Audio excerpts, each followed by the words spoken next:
जैसे कि last episode में हमने देखा कि ज़ाओ फैन बी याओ से बात करके वापस चला गया था और बी याओ को ज़ाओ फैन की ये बात कि उसे फ्लास्क के आंसू भी नजर आ रहे हैं ये बहुत पसंद आई थी। अब बी याओ नहर किनारे खड़ी होकर फ्लावर को देख रही थी कि तभी उसके पास उसकी आंट आती है। आंट कहती है कि वो 4 लोग जो आए हैं वो क्वीन यू सेक्ट से हैं, जो उनमें से लीडर है वो लॉन्ग शॉ फैंग पीक से है, लेकिन बाकी 3 को मैंने कभी नहीं देखा है। बी याओ कहती है कि उनमें से एक को मैं जानती हूँ, उसका नाम ज़ाओ फैन है। अब आंट उसके हाथ में जब फ्लावर देखती है तो कहती है कि ये तो मेरे मैजिक वेपन की तरह है। मुझे ये लिटिल फ्लावर अच्छे से याद है हूँ कि माउंटेन के ऊपर ये फ्लावर बिछा हुआ है जब से तुम्हारी मॉम की डेथ हुई है। अब वो इससे आगे कुछ कहती, बी याओ उसे रोकते हुए कहती है कि उनके बारे में कुछ मत कहो, लेकिन आंट इमोशनल होकर उसे समझाती है कि तुम क्लैन लीडर की बेटी हो, क्लैन लीडर ने हमेशा तुम्हें प्यार किया है। बी याओ गुस्से में कहती है कि अगर ऐसा ही है तो क्यों इतने सालों से वो मुझे देखने नहीं आए। मैं मानती हूँ कि मेरी वजह से मेरी मॉम की डेथ हुई है और इसका मुझे रिग्रेट भी है। अगर मॉम आज जिंदा होती तो हमारी फैमिली पहले की तरह फिर से खुशहाल होती। अब यहाँ से हमें पता चलता है कि इस फ्लावर को देखकर वो बार बार सैड फ्लावर क्यों कह रही थी।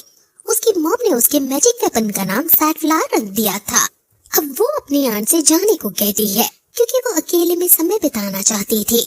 आंट उसको खुद का ध्यान रखने को कहकर वहाँ से चली जाती है। वहीं दूसरी तरफ ये 4 लोग उड़ते हुए कहीं जा रहे हैं और ईस्ट में जो उन्हें माउंटेन दिख रहा है वो माउंटेन कॉन्गसैंग है। यहाँ से वो 3000 माइल्स दूर है।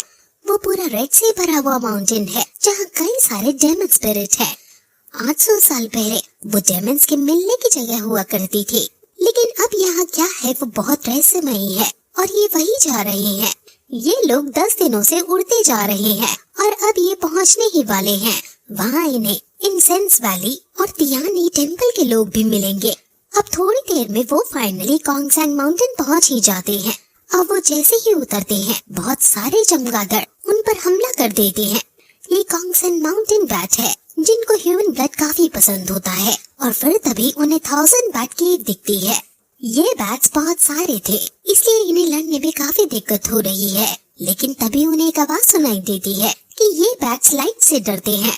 वो तुरंत फिर चमकने वाली शील्ड क्रिएट करते हैं जिससे बैट्स वहाँ से डरकर भाग जाते हैं।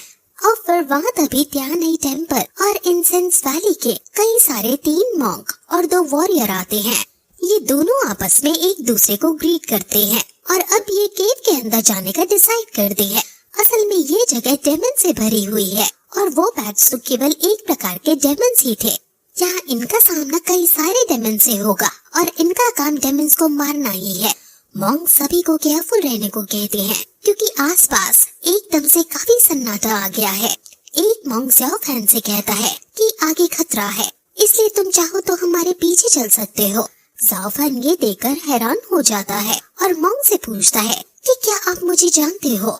मॉन्क कहता है कि तुमने टूर्नामेंट जीतकर अपना नाम 7 मेरिडियंस में बना लिया है।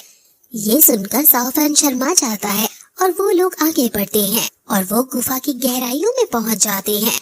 ज़ाओ फैन कहता है कि जब वो छोटा था तब उसने ऐसी केव्स देखी थी।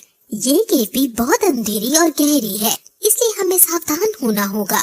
मॉन्क कहता है कि तुम्हें अपना बचपन अभी भी अच्छे से याद है। ज़ाओ फैन बचपन की यादों को सुनकर थोड़ा उदास हो जाता है क्योंकि बचपन में ही उसकी माँ बाप मर गए थे, लेकिन तभी वहाँ एक हलचल होती है और सभी अपने हथियार निकाल लेते हैं।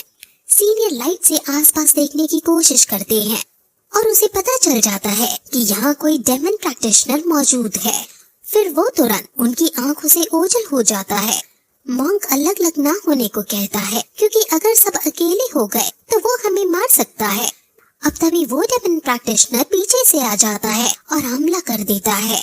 ज़ाओ फैन अपनी मैजिकल वेपन को निकालकर खड़ा हो जाता है, लेकिन हर जगह धुआं होने की वजह से वो कुछ नहीं देख पा रहा होता। लेकिन तभी अचानक डेमन प्रैक्टिशनर ज़ाओ फैन के आगे आ जाता है। ज़ाओ फैन अपने वेपन का यूज करके उसे बचाने की कोशिश करता है और उनमें फाइट होने लगती है। ज़ाओ फैन पूछता है कि आखिर तुम कौन हो। वहीं दूसरी तरफ सीनियर लोग दूसरे डेमन प्रैक्टिशनर से लड़ रही है। यहाँ कई सारे डेमन्स एक साथ आ गए हैं और न चाहते हुए भी ये सभी लोग अब अलग अलग हो जाते हैं। सभी लोग डेमन से लड़ने की कोशिश कर रहे हैं, लेकिन डेमन काफी ज्यादा स्ट्रॉन्ग है, इसलिए वो भारी पड़ते हुए नजर आ रहे हैं। अब डेमन बॉस आता है जो कहता है कि क्या इंसानों के पास यही उनके 20 वॉरियर बचे थे? क्या उनके पास और कोई नहीं बचा जो बच्चों को लड़ने के लिए भेज दिया? इसका नाम ब्लड बॉस है और क्वीन यूसेक की इस टीम का लीडर कहता है कि अभी तक तुम जिंदा हो। ब्लड बॉस कहता है कि मेरे जिंदा होने की खबर बाहर तक नहीं जाएगी क्योंकि मैं तुम्हें यही मार दूंगा। अब ये कहकर वो तुरंत इन पर हमला कर देता है। ये डेमन्स इनको पीट रहे होते हैं क्योंकि ये काफी शक्तिशाली हैं। और इसी बीच एक डेमन ज़ाओ फैन को पीछे से पकड़ लेता है और उसका खून चूसने के लिए तैयार हो जाता है। वो ज़ाओ फैन की गर्दन पर हमला करके उसका खून चूसने लगता है और ज़ाओ फैन खुद को छुड़ाने की काफी कोशिश करता है, लेकिन हर एक कोशिश नाकाम हो जाती है। इसलिए जब वो बेहोश होने ही वाला होता है कि तभी वो अपने मैजिकल वेपन को बुलाता है और उसको डेमन की छाती में दे मारता है। ये मैजिक वेपन उसको लगते ही उसके अंदर विस्फोट होने लगता है और उसकी बॉडी सुन पड़ जाती है।